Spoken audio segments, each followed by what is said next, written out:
point I'm trying to make is, if these are the figures and this is the reality, you are looking at this particular reality from the air-conditioned, perfumed atmosphere of the middle class and the upper middle class at the very best. What about the people who are living in slums? Who is going to protect them? Do you think the law literally exists to protect them? No, they don't. Who is going to protect them when somebody decides to offer his services at less than 30% on a daily wage basis than the Indian?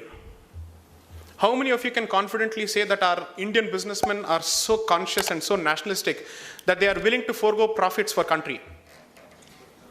Go ahead, make the statement. Let me see how many of you are confident of making that statement. If somebody decides to offer his services on a daily wage basis at 30% of the price at which the Indian laborer offers, will it not happen that these people are bound to take away jobs?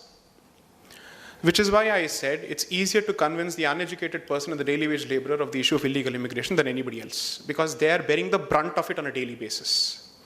Loss of lives, loss of jobs, loss of dignity, loss of honor, and to top it all, if they go to the police, they'll be branded unsecular, fundamentalist, fascist, and they can't even understand those damn words. They're like, what on earth is going on? I came here because I have a legitimate issue. My cattle is being stolen. My cattle is even being raped. Did you see the news reports? A calf being raped, right?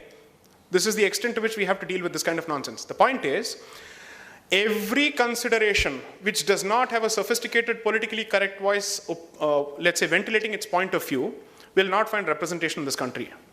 So either you need an articulate voice or you need to throw stones. That is how we have effectively decided to portray the Indian state. It responds only to politically correct pressure, or it responds to mob violence. It does not listen to the law-abiding, politically incorrect voice, because that's too much of a trouble. Its existence is a problem. Regardless of whoever is in power, that doesn't make a difference. That much I think I've realized by now. So if this is the position, why is illegal immigration not a burning issue?